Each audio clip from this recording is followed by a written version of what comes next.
Welcome to Talking Giants, presented by SeatGeek. I'm your host, Bobby Skinner, here with my co-host, Justin Pennick, and we're talking hog mollies. It's dirtbags. What's the new nickname for the offensive lineman, Justin? How are you? I'm good. That's actually a really good question. I'm good. Happy draft week eve, as they call it. Can't believe it's here. Can't believe it's right around the corner. Excited for this episode, Bobby. I feel like every lineman that we're talking about, I like in somewhat of a substantial way. So I'm excited to talk about these cats, and I do think the Giants are really looking into these interior offensive linemen, maybe even offensive tackles. How are you? I'm good. And a lot of these, there is tackles that project to guard, right? Like, I'm really excited to talk about Jordan Morgan. Like, he's a tackle. He could probably play tackle in the NFL, but man, it's like, man, that's a ball of clay you'd love to see work at guard. So yeah, we're gonna talk about all these guys. One guy at the top who the Giants, not 100% sure if they did a top 30 visit with, but possibly did. He's on the list, but I haven't seen the actual report of it. Justin, I mean, do you want to just get straight into it? Yes, 100%. That guy that we were talking about, Justin, is Joe Alt, the offensive tackle out of Notre Dame, 6'9", 321 pounds. Let's before we talk about him, let's talk about the Giants and offensive line at pick 6. I don't want the Giants to take an offensive lineman at pick 6, but to me that is because of the fact that there's wide receivers there that I want, right? And I would value adding a top wide receiver over a top offensive tackle in this year's draft with having Andrew Thomas. You drafted Evan Neal a couple of years ago. But let's just live in a world where they were picking 10th or 11th. The idea that the Giants cannot draft offensive linemen high because they have drafted them high in the past and it hasn't worked out, to me is that's some stinking thinking to me, right? Like, you don't use past failures as reasons to pass up on players. Like, let's live in a world where we drafted somebody else besides Evan Neal, or Evan Neal retires tomorrow because he doesn't want to play football anymore. Like, his failure shouldn't be projected onto other players. I'll take it a step further, Bobby. You know how people say I know you live by this philosophy, but I'm just going to compare it to this. You know how people say you should draft quarterback every year until you get it right? Yes. And that's not real life. That you can't really do that. I think it is real life for offensive line. I think you should be drafting offensive linemen every year, especially the interior guys, right?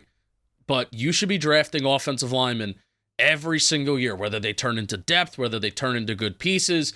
I think that philosophy that people say you should do for quarterback that isn't real life, I think it kind of is real life for offensive linemen. Maybe not pick 6, but in general, you should be doing that. Yeah, absolutely, right? Because depth matters. We've seen it every single year how important depth is at the offensive line spot, and then starters as well.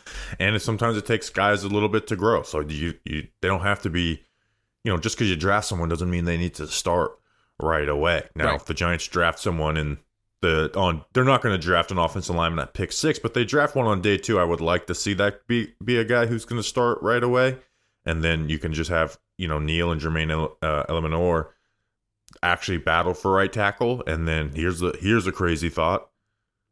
You can have a player be a backup, right? We don't need to just move a player to guard because he's not a starter. It's some teams do actually have backups who can maybe start in the NFL. That wouldn't be the worst thing in the world, especially with Evan Neal has missed so many games. Andrew Thomas has missed games.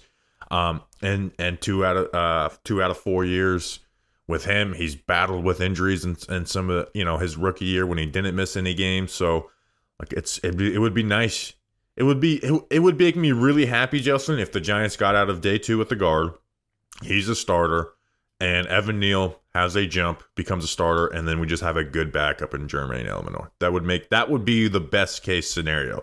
Not playing one at guard and the other at tackle, and your first guy off the bench is Josh Zudu. That to me seems like a lot less fun of a scenario than Jermaine Eliminor being your backup. Yeah. So let's get to it. Yeah. So let's talk about Joe Alt, and I want to ask you where you would rank him. He is a good player, Justin. he's got like surprisingly pretty good balance at that size at 6'9". But here's something that worries me about him is that because he is so tall, he bends at the waist, right? And he's, you've talked about him on Football Today being top heavy. I view it more as head heavy, right? Because he's not unbalanced and too big up top, or he's just unbalanced. It's just that he plays head heavy because he doesn't want to play at the height of 6'9", which obviously makes sense. So he bends at the waist. So that shows up in pass protection where, he's like almost looks hunched over. And in the run game, there's times where he'll end up on his face, not because he's unbalanced like Evan Neal, but because he's just leaning forward to try and gain leverage on defensive linemen. But man, he's got long arms, 34.25-inch arms, not the Andrew Thomas types, but with that size, Justin, even when it's not perfect, he's just able to recover really well and use that arm strength, arm length, and control blocks. And the main thing is he always stays centered with the pass rusher, right? Like he's not going to get beat by inside counters. Now, I think he needs to be better holding up the corner. I think he leaves the corner open for some guys and can get cross-chopped and stuff around the corner. But he is a really good, top of the first round player. Yeah, man, he's so technically sound, and he's huge with great athleticism. I think he keeps his feet moving to mirror and sustain blocks. He just turned 21, so he's super, super young. He's a mauler in the run game. Family of athletes, too. His father, John Alt, was a Pro Bowl NFL tackle, and then Mark Alt was an NHL player, and we know that, hey, if you got a family of athletes, odds are you may be pretty good, too. It's tough to evaluate guys who don't set vertically for me, Bobby. I remember I had you loved Penei Sewell, but I kind of had a hard read on Penei Sewell because it's like you weren't really setting vertically here. So I know some teams do stuff differently, but it's tough to evaluate guys who don't set vertically, at least for me. And I had any concern with him being too top heavy because we talked about that on Football Today for the mock draft. Now I will say he will probably have the benefit of good coaching. I think he's going to be taken. I think the Titans are going to take him, so he's going to have the benefit of good coaching there. So I kind of get alleviated from that. But if you're going to a team that doesn't have one of the best O-line coaches in the NFL, then I am a little concerned with him being that big, that tall, and seeing that he can lean a little bit. You called it head heavy. I'm calling it top heavy. Tomato. And he's not the strongest guy in the world, right? Like his game is more finesse than strength than you would think for like a 6'9" guy. But 321 pounds at 6'9", I guess is a little bit light. And it's just that soft shoulder that he gives up the corner that worries me in pass protection.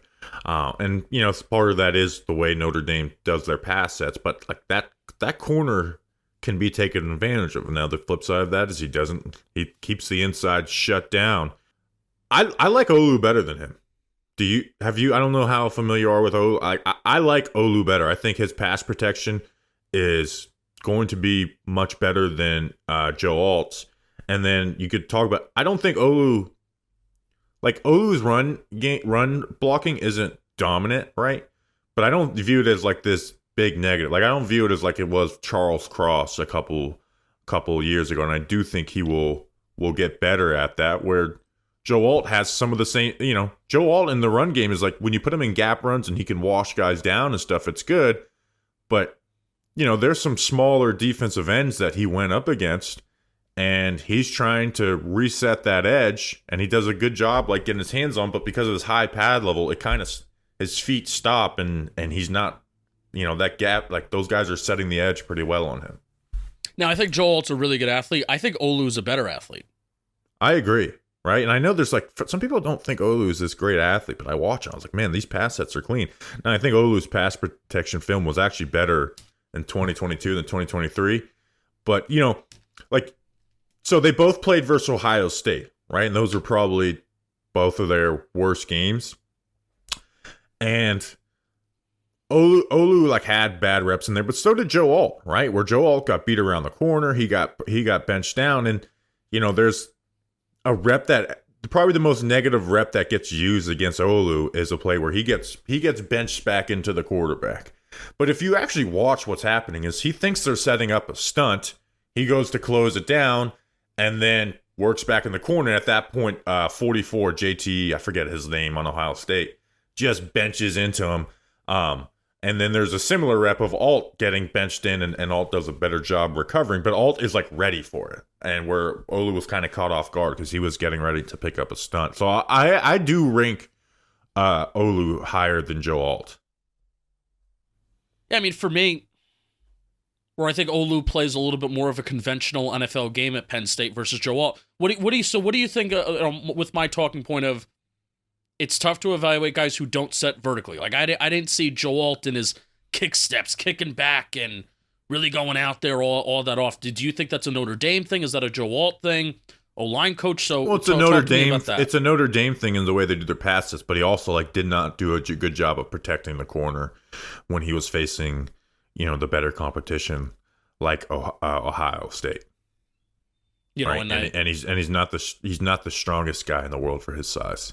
So maybe there's an issue his rookie year where if he's at left tackle, he's being asked to set vertically and he can't get around there often. He's opening up his hips because he's chasing guys around the arc and blah blah blah blah blah. And then we know when you open up your hips, it's not good, right? Yeah, maybe. Yeah, and he does that. He does that like fairly consistently. Just because you're not vertical, it's like Andrew Thomas doesn't open up his hips, even though he doesn't vertical set all the time. So Joel. So again. All right, let's do this. Joe Alt gets drafted at 6 overall. What's your reaction? I'm not happy with it. And I don't think it will happen, but I'm not happy with it. To me, you can't pass. If you're not getting a quarterback, it'd be hard to pass up on these receivers. I think in a way he would have to transition from left tackle to right tackle, so we would be doing that again. Except Evan Neal had right tackle experience. I don't think. Yeah, the idea that Evan Neal didn't fail because he was transitioned from left to right tackle. No, he did not. Like Penei Sewell transitioned from left to right tackle, and he's like that to me is not about if he stayed at left tackle he'd be really good. I think people overrate that. And again, we're talking about a guy with Evan Neal who played guard, right tackle. His right tackle film was just as good as his left tackle film. And then left tackle. But Joe Alt would have to move to the right side.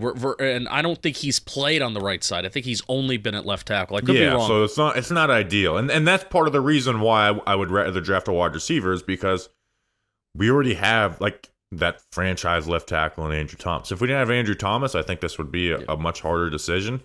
But we already have that. We invested in right tackle with Jermaine Minor. You got to kind of hold out some hope that Evan Neal can grow, and we're talking about players who, to me, are rated higher, and Marvin Harrison Jr., Malik Neighbors, and Rome Odunze. Yeah, and that's what it comes down to, where it's I don't view Joe Alt as the player that can change the franchise and really fix the offensive line versus drafting a receiver, which I view that player, whether that be Neighbors, Harrison, or Odunze, like you said, or even a quarterback that falls. I view that player as, you're a blue chip player that can come in and be the possible best player on this offense and be the best player on the team. I don't know if I view Joe Alt that way. Agreed. All right, Justin, let's talk about the next guy. And obviously we're not going to talk about all the top first round guys because the Giants aren't really in that conversation. But the next guy is someone who is sometimes in the end of the first, sometimes in the second round. I think he's a good chance he'll be available at pick 47. And that's Jordan Morgan, a tackle out of Arizona who's probably going to play guard in the NFL, 6'5", 311 pounds. I mean, first thing that pops off, Justin, is the dude can move. He's as athletic as can be. And there's a lot of struggles on his film, Justin, from some technical standpoints. But go watch him versus Laitu Latu. He won that matchup. He handled Laitu Latu, and that's part of the reason why I'm not as high on Latu, is anytime he faced, day one, day two, faced Fuaga or Jordan Morgan, he lost those matchups. But with Morgan, the technical issues are things that can be cleaned up, and that athleticism is really good. I think he needs to add some lower body strength. But he is somebody who I would love to... If the Giants pick Jordan Morgan at 47, I'm really happy. Yeah, he on consensus media board, he's 36. Dane Brugler has him at 29. So, hey, projected not even making it to 47. You know what's really funny? The second note that I have on him is 2 first names. I don't know if I had want that same exact thought, Justin. This guy has 2 first names, and his first names can be used by both of the genders. Jordan is a boy and girl name, and so is Morgan. And they also sound too similar to, like, Jordan and Morgan. The OR rhymes. Just, the D and G. What do you like? When you hear Jordan, do you think man or woman? I think man. I agree. What about Morgan? I think woman. I do too, but here's the thing: I know more men Morgans than I do women Morgans. It's a Mandela effect situation. I have, Morgan, my buddy's friend, younger brother who worked with me for a little bit, the country singer who throws chairs, Morgan Wallen, yeah. And then there's like one Morgan from my 3rd grade class who was Morgan a girl. Freeman is another one. Yeah, so, there you go. So Jordan Morgan. He's 22. He's going to be 23 in August. Yeah, I have the same thing of athleticism as his trump card. He's quick, fast, and it's all paired with good IQ. I have guard or tackle question mark because there are some people. I think he can play tackle. He's got to clean up a lot of stuff, but he can play tackle. I agree. I also don't think he's. You can obviously gain weight, but I kind of don't think he's big enough or strong enough to play interior right now. So yeah, he lacks the lower body strength, but he would give you like really plus pass protection at guard. And then you can move. You can put him in move and stuff. So I think he needs to get stronger, but I think he can thrive there too. This is the first time that I ever wrote this down as a note because this is, I guess, like a scouting phrase. But I actually can see it and understand it with Jordan Morgan. He has great knee bend in his sets that help him be really balanced, but also with his knee bend, I have some questions on if he gets enough depth in his vertical sets, especially at the NFL level. So he has quick feet, Bobby. Like we mentioned, he's quick, fast, good and good IQ to pair.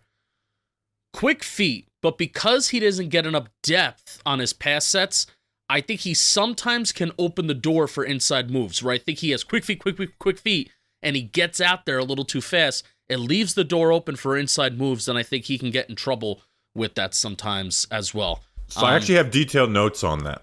Yeah. And I hate this is like, I would love to just put film on the screen and talk about this. So you're 100% right. But he's athletic enough, he's able to wash those guys around a corner consistently.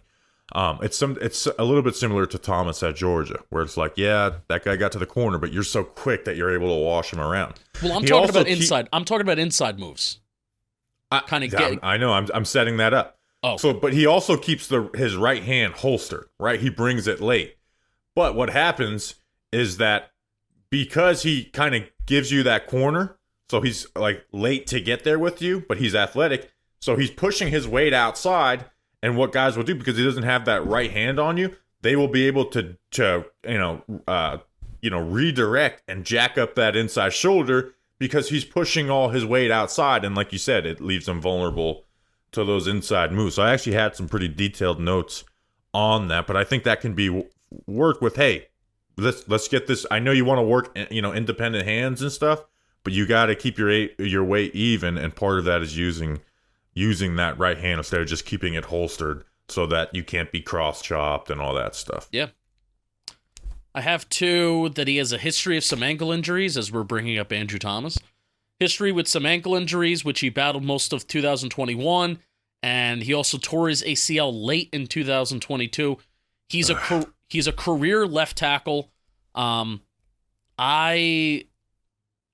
wrote down option in the second round, especially if they go receiver in the first. I have that as a question, but I don't think he makes it to pick 47, to be honest. It would be cool if he were a 49er because he can move so well out in space, and we know that they like to get those guys out in space, whether it be on runs or on wide receiver screens and stuff like that. And I don't know if ever like we see like I was skeptical at first, Bobby, because you put on like highlights of Jordan Morgan.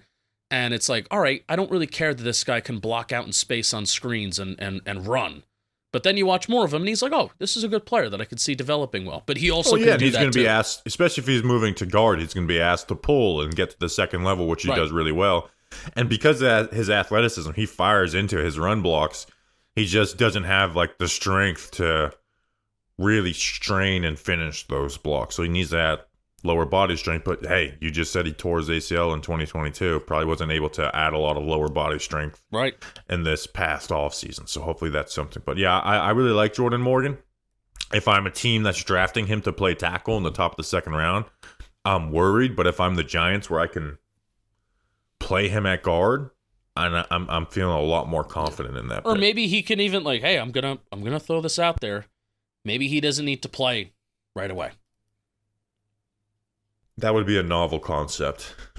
Maybe he doesn't need to play right away. Where if it's tackle or even the interior, Bobby, how many times do we say that interior guys from year one, it's a struggle. It's a struggle. So let's learn how to play. Let's learn how to play if we are going to move Jordan Morgan to the interior, let's learn how to play it. Let's get better. And maybe you don't need to be launched right into the fire from day one. And I would be kind of okay with that.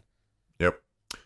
All right, Justin. The next guy is. You want to talk about something? You know, I do want to talk about something, and I got a great way. And hey, I want to talk to you about DraftKings. And DraftKings, when you're making sure we did this ad correctly, I want you to look at the screen, because look what I got. Oh wow! I got ourselves a DraftKings diecast. Bubba Wallace. How about that? How about that? I spent the money I made on DraftKings to get that car. The 82-game preseason is in the books, and it's finally time for the real season. Don't miss out on the NBA playoff action at DraftKings Sportsbook, an official sports betting partner of the NBA. From the play-in tournament through the finals, DraftKings Sportsbook has you covered with same-game parlays, live betting, odds boosts, and so much more. Magic, they're going to have a good playoffs. Knicks, I love you guys. I'm rooting for you. I think it's going to be disappointing. Oh, no. I'm just saying that. I'm not nothing personal. I just think it's going to be disappointing. Sorry, big brother. Download the DraftKings Sportsbook app and use code WORLD. New customers bet $5 and get $200 in bonus bets instantly. That's code WORLD only on DraftKings. The crown is yours. Gambling problem? Call 1-800-GAMBLER, or in West Virginia, visit www.1800gambler.net. In New York, call 877-8-HOPE-NY or text HOPE-NY 467-369. In Connecticut, where the next guy we're talking about, help is available for problem gambling. Call 888-789-7777 or visit ccpg.org. Please play responsibly. On behalf of Boot Hill Casino and Resort in Kansas, 21 plus, age varies by jurisdiction, void in Ontario. Bonus bets expire on 168 hours after issuance. See dkng.co/bball for eligibility and deposit restrictions, terms, and responsible gaming resources. You'll be glad you did. All right, we're actually going to hit on some of those states, Justin. We got a guy from Kansas State, and the next guy is from Connecticut. That's UConn's Christian Haynes. This is our draft crush, or at least mine. Yours, right, Justin? And I want to talk about the process of me falling in love with Christian Haynes. First he got my attention, then he courted me, and then I fell in full bloom love. So it started doing a Peyton Wilson, who we're going to talk about on the next episode, doing a film breakdown on Peyton Wilson, linebacker at NC State. And there's this guard who's getting to the second level. He's finishing blocks versus NC State. And I'm like, this guy can kind of play. What's his name? And then I look him up, and he's like, Christian Haynes. He's going to be at the Senior Bowl. I was like, oh, how about that? I got a nice little eye for talent there. Then we go to the Senior Bowl, and I thought he had the best performance out of any offensive lineman down there. Fell full bloom love. Then I'm like, okay, the Senior Bowl can be deceiving at times. Let's watch the film. Awesome. Great film in 2023. But I was like, let me go watch some of his film from 2022 where I can see the best the best competition he faced in Michigan. He dominated versus Michigan and Mozzie Smith and all those guys, Justin. And now he is the ultimate, like, what player would you celebrate the Giants picking the most outside the first round? And I think it would be Christian Haynes. I don't know if he's someone you have to pick at 47. I think that's going to be the case, or if he can slide back to pick 70, where some of the consensus has him, which you can bring up. But man, he's just this nasty, tough guard who plays with a chip on his shoulder. In the run game, he does extremely well. He finishes. He gets to the second level. His combo blocks are a work of art, from hand and hat placement to getting to the second level. He's a good puller with, again, that nasty finish. And then in pass protection, his footwork is really good, strong base and balance. And once he's connected, he stays connected. He could work little bit better laterally, but this is a guy that I'm in love with from out of UConn and Christian Haynes. You'll never guess where Dane Brugler has him on his big board.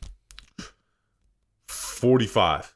47. Oh, there we go. There we go. Let's fall exactly to 47, Christian Haynes. And 68 on the media consensus board. He's 24 years old, so he's a little bit older, but we did see Joe Schoen kind of go into the well and take JMS, who's a little, I think he was like 23, 24 last year, like the same age as Andrew Thomas.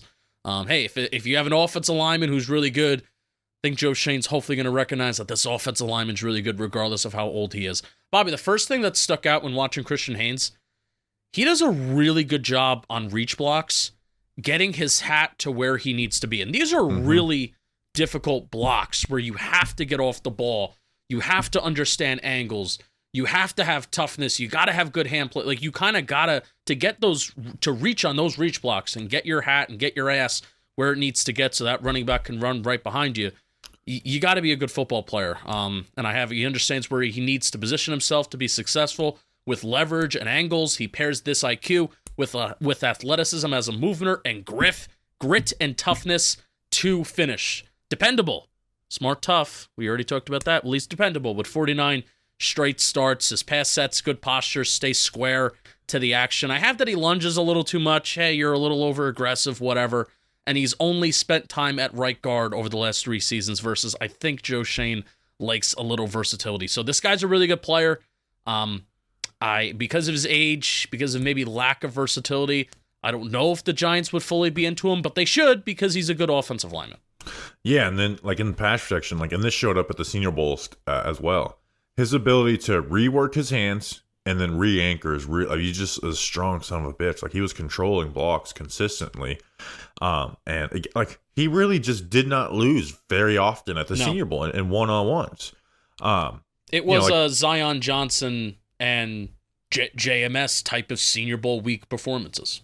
Yeah, like it was awesome. And then he was pissed. Like, I think Jordan Jefferson, the D lineman at LSU, got all pissed off because he gave him a late shove, and he rips Christian Haynes' helmet off and throws it up in the air. Yeah. And Haynes never bats an eye. He's just looking at him, and I think he actually said, "If you're scared, go to church. If you're scared, go to church." Like, this is just a guy that I want on my team in Christian Haynes, and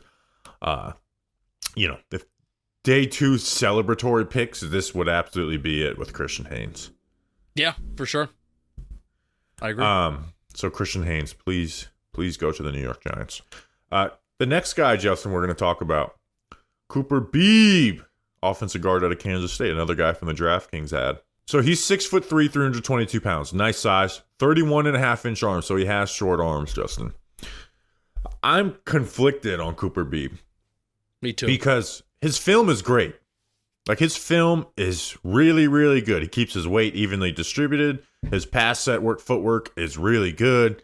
He always gets to the center of the rusher and mirrors well, even though he doesn't have the best athleticism. Like Byron Murphy, the defensive tackle out of Texas, Beebe's film versus him is really good. His film versus Tavondre Sweat is pretty damn good too, outside of 1 or 2 reps. And he, like in the run game, like, he's got powerful hands, torques defenders, gets consistent movement, like drives through his zone blocks. Here's the thing, Justin, is his athleticism is below average, and he has short arms. And that's where I'm like, what do I do with you? Where do I pick you type of thing? Because you could be like, hey, I wouldn't touch this guy to the 4th round, but you could also be like, hey, this guy's film is just as good as anybody's. I want to take him in the 2nd round. Yeah, the second round is a little too rich for me because Brugler has him 38 and the consensus has him 64. Brugler has him 38. But here's the thing, like, you do watch his film, you see his IQ, you see the way that he plays football, and then also he just punishes people. And you're like, yeah, this guy can be a 2nd rounder. He's one of the best interior offensive linemen in this class, but then just, man, such short arms. And I think he actually tested well at the combine. I was shocked when I saw those numbers at the combine because I don't think he plays. No, those combine numbers are not comparable with his place. He is unathletic. Yeah, and it does, like, he's got slow feet, right? And even like it showed up in polling because Kansas State pulled him a lot, and Now you're going to see highlight plays of him just pulling. Knocks people over. Like his last play of his college career, which I was there and I like saw this in person. He just lays out some linebacker, flexes, and then they win the Pop-Tarts Bowl. I miss you so much, Cheez-It Bowl. But when he's pulling and kicking out defensive linemen, Justin, he gets to his landmarks, he hits the exact place, but it kind of just stops there because he doesn't have the athleticism to just explode into those defensive linemen. You get him pulling against linebackers, then his mass and strength is going to win those. But when it's against defensive linemen, he's not widening the gap for the lead puller or the back to run through. And again, that shows up. But even like with the lack of athleticism, he mirrors very well in pass protection, which is like you would think unathletic short arms would be really hard for him to mirror in pass protection, but he does a good job, even versus a guy like Byron Murphy, who is smaller, but is extremely quick. He's going to be 23 in May. The Giants did recently meet with him, right? Yeah, I think they're meeting with him today for a top 30 visit. Look at that on Sunday. Look at that. It's Monday when we're recording this. On Monday. Or when this is being released. When this is being released. So, I mean, one of my first notes would go against the Joe Schoen trend of athleticism, but holy shit, he is a punisher. And then I checked the combine numbers, and I was like, shocked. So what are the Giants thinking? Are they relying on the combine, or are they relying on other data, or are they relying on the game film? Hopefully they're relying on the game film. He did create big runs at will as a puller. He has great awareness in the open field, where I think one of the hardest things as an offensive lineman is moving to the secondary level. And when you're not, like, offensive linemen are not fast human beings, and they are going out there against other fast human beings at linebacker and safety, etc. And you kind of gotta get him. You got to get your hands on him. You got to get a shoulder on him. And he does a great job of being kind of a slower dude, a big dude, and getting good contact against guys that he needs to get contact against, moving to the secondary level, then also as a puller. Like, the reason why he's successful, despite short arms and he's not athletic, I think he understands the fundamentals and how to win at the position more than any other player that we're talking about on the interior for this draft episode, Bobby, between leverage, hand placement, angles, timing, and toughness. Like, those kind of fundamentals and intangibles outside of athleticism and, your size or arm length, whatever. I think he gets that. He also has versatility, 26 starts at left guard, 13 at left tackle, 9 at right tackle. That's a Joe Schoen versatility nugget. Only 1 sack allowed over the last 41 games. And I believe he's been barely penalized. Over the last 3 seasons, 2 holding calls in the final 26 games, 1 holding, 1 ineligible man downfield. And he's the first player since Creed Humphrey to earn Big 12 Lineman of the Year in back-to-back years. So I want to read some notes to where you talk about like his understanding and just being polished in the position. I have plays with low pad level and great balance. Weight is evenly distributed. Pass set footwork is really good. Punch lands well, but short arms leave shoulders vulnerable. Reworks hands well in pass protection. And then in the run, first step and run is slow. Strong punch with really sound footwork, powerful hands to torque defenders. Gets consistent movement and works for combos well. Drives through zone blocks, but first step leaves him behind. Gets to landmarks as a puller, but lacks explosion versus defensive lineman. So again, that's why it's tough to say where you take this guy, because it's like, man, good. But the athleticism and then the arm length are like big time negatives for him. The more draft previews we do, the more I am less excited about pick 47, because it's almost like I don't even want to pick anybody there. I kind of land in the same spot every time I like look at the guys in that are viewed in that range. I'm not comfortable taking this guy here. I'm not comfortable taking this guy here. I'm comfortable at 70 though, and it's just like, damn. Hopefully the draft falls in a funky way where we have like an Xavier McKinney situation, just falls to the second round, or even like an Aziz. That was fun too. I would have loved to see him 1v1 at the Senior Bowl. He was going to go, and then he pulls out at the last second, because I have the question of how do we think he stacks up with quickness. I think he could be all right strength-wise, but I want to see how he will stack up against quicker interior defensive linemen, and I think we would have definitely seen that at the Senior Bowl, where you're kind of put on an island, even in a bad way, but I would have loved to see that. Well, I just want to see him against quick and big, right? Yeah. Like, Versus Byron Murphy, quick and small, he did a good job. Versus, Tavondre Sweat, big and slow, he did a good job. But it's just like that. Okay, but at the NFL, you're facing quick and big. How do you hold up there? And that's the question with Cooper Beebe.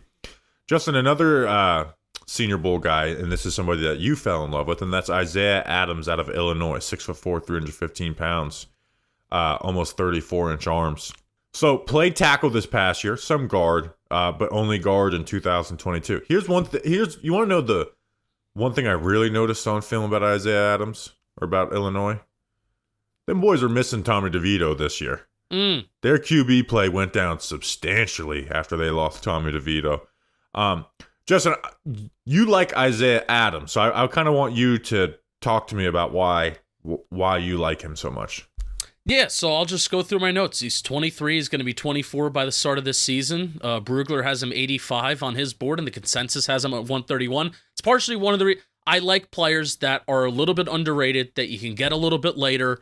That, obviously everybody's going to love the second-round graded player. You're going to love the player that's supposed to go high. But I also want to like the players that are maybe going a little bit lower, but maybe they're not perfect. So Isaiah Adams is a team captain. He was a right tackle in 2023 and guard in 2022. He's going to be a guard in the NFL. Like, he's going to be an interior guy. So I don't even watch. 2022 film was much better too. I didn't even watch 2023. I only watched 2022 because that's what he did. He did at the Senior Bowl. Lined up almost exclusively at guard at the Senior Bowl. The Giants reportedly met. So even though they haven't brought him in for a top 30 visit, they did reportedly meet, and I think this is from Pat Leonard, with Isaiah Adams from Illinois twice during the Senior Bowl week. He had one of the best performances. I think it was up there with Christian Haynes. Was not as good and dominant with Christian Haynes, but he had a strong anchor. And what impresses me the most, Bobby, is how active his hands are.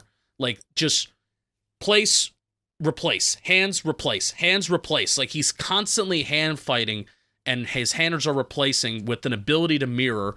I think he lacks like a direct punch to create an advantage early in pass protection, and I think that's the main thing, where he can recover well. I think he anchors down, but winning at the point of attack, I don't think he does that very well. He also has 15 penalties over the last 2 years, which I think goes to the point of he doesn't win early on, so maybe he's struggling to recover.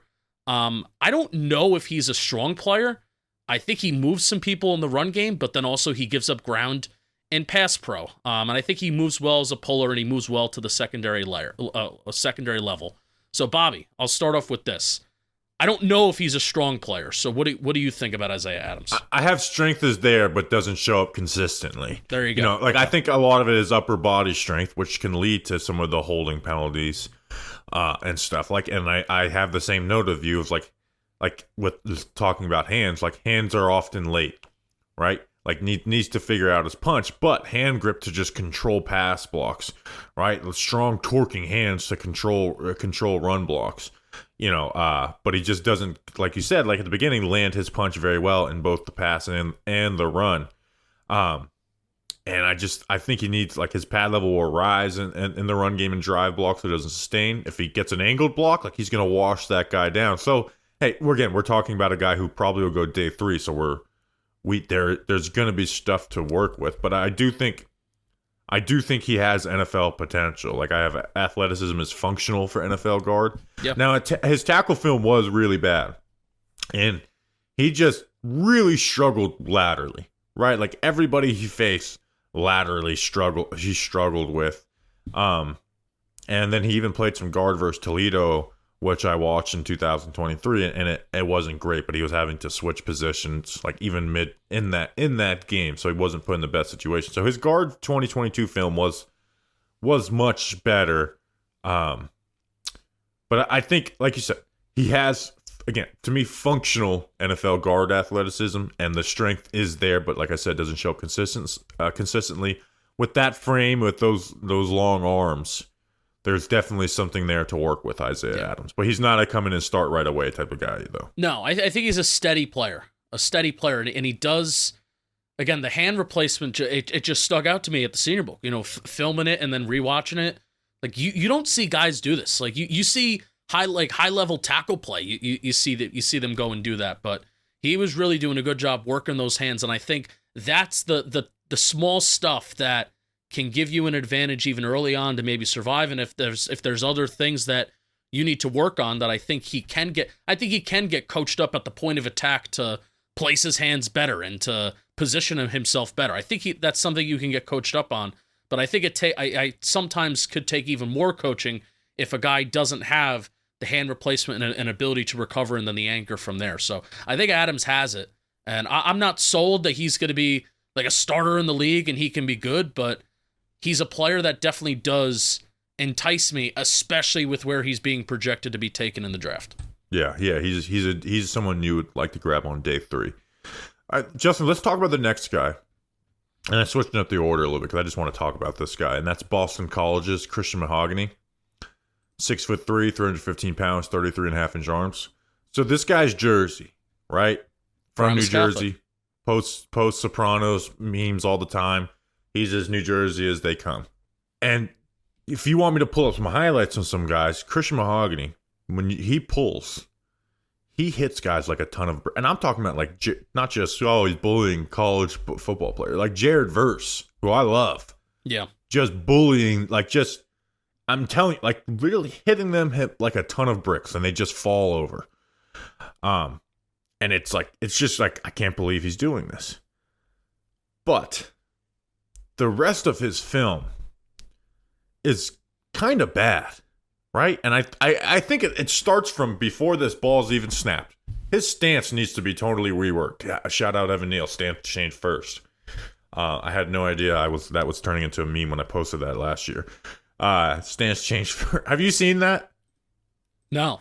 It's just like it's become a meme, like the Evan Neal working out at that high school with Willie Anderson, and it's like the caption is stance change first. Oh, nice. I don't even understand it, but it's kind of funny to me. I'm trying to stay up to date with the kids. So stance change first. It's like one is too skinny. He's like leaning one way. He's high in it. I'll just kind of read through notes. Is like his athleticism is he had a torn ACL in 2022, so you can give him a little bit of grace. But like athleticism is bad, especially like lateral movement gets him killed. It's really, really bad how he'll get schooled with guys working laterally. I think he's totally unbalanced a lot. Like his base is way too skinny in the run game. Like his footwork is just a mess. False steps, feet crossing over, stiff hips that keeps his pad, his pad level high. Takes bad angles, not able to sustain. But the flashes are really high. Right? In pass protection, when he does get his hands on a guy, they're not going anywhere. Right? Like he's not getting pushed. He's not suffering versus bull rushes. He's not getting shed. But it's just there's so much bad and sloppiness in his game that like he needs maybe 2 years to figure it out at the NFL level. So what's your grade on him? Like end of the 5th, 6th round type of player. Oh, well, I think they got 99 overall for Brugler and 94 on the consensus board. So that's the beginning of the 3rd round? The end of the 3rd round. The end of the 3rd round, excuse me. Close to the 4th. So I have a lot of, something I've learned about myself this draft season, I'm having a lot of trouble with 32 times 2 or 3 and 4. And the comp picks mess with it a little bit too. Yeah. Because it's like, okay, pick 96 is the end of the 3rd round. Nope. With comp picks have gotten crazy now with like the coaching, the minority rules. That is like, we have an extra 10 comp picks every single year. So 4th round picks are less valued. Are they? So the highs are extremely high. And he is coming off the torn ACL. So maybe I should go back and watch some 2021 film of him before, the draft kicks off. But it's just, out of all these guys we've talked about, out of all the offensive linemen I've watched, even guys who I view as like 7th round in UDFAs, he has some of the ugliest lowlights on there. If not, he just does not work laterally well at all. He gets made look silly. Like he's someone who could get memed at the NFL level with some of his lowlights. He's 23 and a half. And he has 23 starts at right guard and 11 starts at left guard. He tested well. He started every year besides the ACL year. Yeah, I mean, athletically he tested well. And he went to Paramus Catholic. I think he's from Elmwood Park. He has a solid build for an interior offensive line with solid arm length. There are some guys that we're talking about that really don't have the arm length. Mahogany's arm length is pretty good. I think he's quick off the line. Whether as a puller, run blocking, or pass pro, I think he's really quick off the line, and I have technique and pass pro from hands to feet. I think it all needs work, and I think as a run defender, he's solid because of his nastiness. He really wants to put guys on the ground, and I think his athleticism is not too bad. And he only started playing the offensive line as a junior in high school, so he's still. I know he has a good amount of experience in college too, but he's still pseudo new to playing offensive line, but definitely still needs more work in the NFL, and you need to take that into account if you draft him. Stance change first. All right, last guy we're going to talk about, Justin, is Beaux Limmer. But first, I want to tell you about change. But first, stance change, and I want to tell you about a new podcast that's going to change your stance on everything you know about sports. Whoa! First. It's a new podcast and video series you're not going to want to miss. It's The Deal. It's co-hosted by Yankees legend Alex Rodriguez. A-Rod. Every week, A-Rod and Bloomberg reporter Jason Kelly, they're going to talk with big-time athletes, entertainers, and executives. Michael Strahan, you know him. He's part of it. Derek Jeter is part of it too. And Maria Sharapova is there too. The Deal. It's going to take you behind the scenes into the world of sports, media, and entertainment, and dives into the wins, losses, and the lessons learned along the way. It's not about the, what do we say? It's not about the moment. It's about the memory. It's about the memory, not the moment. Oh, I got it wrong. The Deal also believes in that. And from Bloomberg It's not about the moment, it's about the memory. I did get it right. Comment below what I said. From Bloomberg Podcasts and Bloomberg Originals, you can listen to The Deal on Apple, Spotify, or wherever you get your podcasts. It's Sunday afternoon, and Justin is dumb on Sundays when he usually is just watching auto racing for all day, and that's the Deal on Apple, Spotify, or wherever you get your podcasts. Don't miss it with A-Rod. You'll be glad you did. You'll be glad you did. Can we get a Bloomberg NASCAR? All right, Justin. Last guy we're going to talk about, Beaux Limmer out of Arkansas.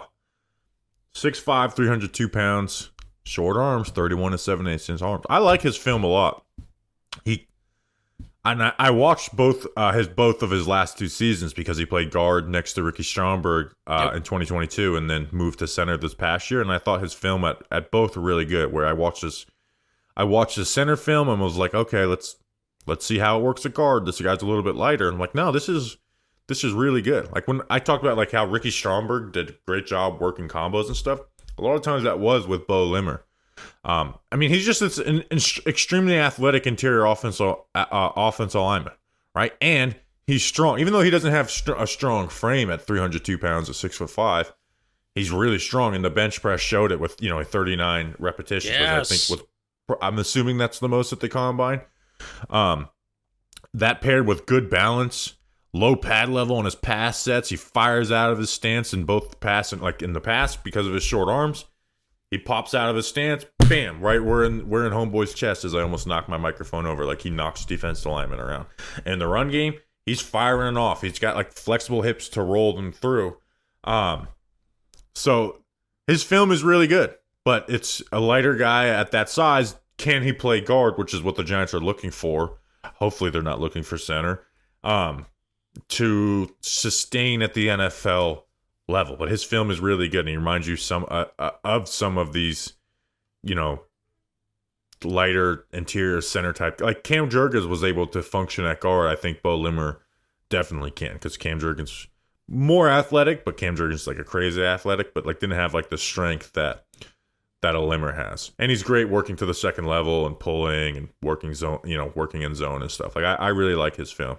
I didn't think he would be. To me, he's a low third rounder, which I was not expecting going in. Bobby, I found the player that I'm willing to put some stake on that he's going to be good in the NFL. I've found him. This guy is a 4th round grade for Brugler, and he's 122 on the consensus board, which I also think is round 4. And this is one of those guys that I will go as far to say, I hope the Giants are looking into him. I hope they're going to meet with him.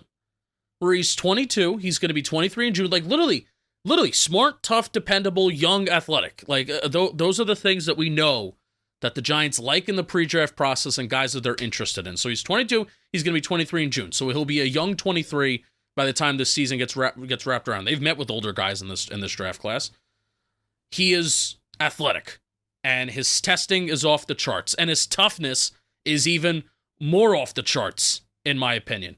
At the Senior Bowl, he was one of the only players to go toe-to-toe with Devondre Sweat. I think he even put Devondre Sweat on his ass at one point. This I hear Mickey, like Rocky's Mickey, like when I think of Beaux Limmer, he doesn't just want to beat you. He doesn't want to just beat you. He wants to kill you. If we draft him, we're not calling him Beaux Limmer. It's Beaux Limmer. 28 starts at right guard, 12 at center, 1 at left guard, 36 consecutive starts. Dependable. He is such an aggressive player. He was the only interior offensive lineman at the Senior Bowl that I saw consistently utilize a hop step, which I know, Bobby Skinner, you're a fan which of. Which he's going to need at that size because yes, there's going to be guys a lot bigger lining up against him. Gain some weight. I think he has the frame where he can gain some weight and he could put some size on and he'll still have that athleticism. I think he has a solid IQ. My approach is, yeah, there's some stuff that maybe he needs to work on, sure. But look at the athleticism, look at the toughness, look at the IQ, look at the versatility, take that player and worry about it later. That's my, like, Beaux Limmer is, I am slamming the table, and I understand this is a 4th round player, whatever. Slamming the table, because I do think Beaux Limmer is going to be a good NFL player. I'm trying to see how many, like, a lot of times it's like, how much do I like a player? And then I want to, how many of my bullet points on him are positive versus negative? 8 for 8. Here's the thing. My 2 negative things. Has trouble when defenders cross his face and his feet can be slowing in cement. But if you have the athleticism and if you have kind of quick feet, maybe you can work on that. But when defenders cross his face, he can have trouble with it. And I think he can lunge, and that's where his over-aggression, like he's an aggressive player. And because he's got short arms, he has to be aggressive in his pass sets. Yeah, so but I also think he has like wrestling type recovery too, right? Where, like you said, yeah, he can lose, but he has just a knack for being able to get back and reposition himself. Now, that'll be a little bit different at the NFL level, but the film I also watched of him was against LSU this year, who has like 3 defensive linemen going in the draft. Alabama last year. We're not talking about a guy who we're watching his film versus UTEP. We're watching his film versus SEC competition. Who pretty sure he took care of Mason Smith, who I like. Oh yeah, he definitely won that matchup, and Mekhi Wingo and all those guys. So yeah, this is I just counted the bullet points. 15 of the 20 are positive, right? Which is hard to find for offensive linemen, even the top guys. So yeah, absolutely. So I like Beaux Limmer, not Beaux Limmer. Not Beaux Limmer, Beaux Limmer. Justin, as we were getting ready for this podcast, I saw a tweet about Zach Tom. How the hell did Zach Tom go in the 4th round in 2021? Like, is it 2000 or 2022? 2022 was the ultimate, why is this guy available in the 4th round? Like, Leo, let's look at the 2022 4th round. Because I love Zach Tom, dude. And now he's just like, he's going to get paid as a tackle probably, which is what crazy. Team is he on? The Packers. Oh, yeah. So let's look at, we'll look at comp picks from the 3rd round to the 4th round. We had Leo Chanel, Cade Otton, Damian Pierce, Daniel Falele. We got Bellinger and Belton.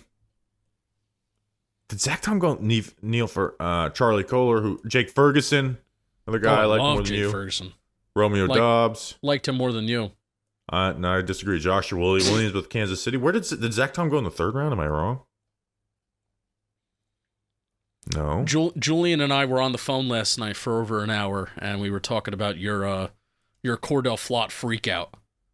Oh yeah, Zach Tom, the end of the 4th round, a comp pick in the 4th round. How does that happen? Kobe Durant. That 4th round, man. A lot of good players. Yeah,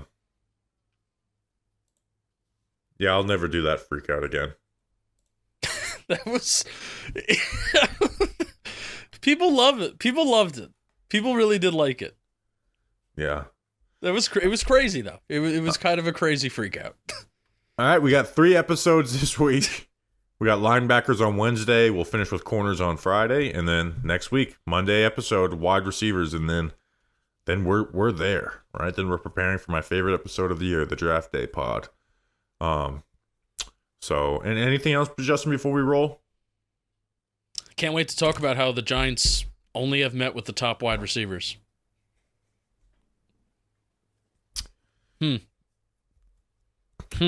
Which is kind of all right. We'll actually have a conversation about that for the wide receiver draft preview. So we'll see. You can see us next week on that, but check out the linebackers and the corners too. I think the deadline for top 30 visits is this week, right? Absolutely. This Wednesday. So we'll have a better idea if they start piling some more of these guys in. Yes, sir. All right, let's get out of here. We appreciate you guys. We will see you on the next one. Until then, let's go Big Blue.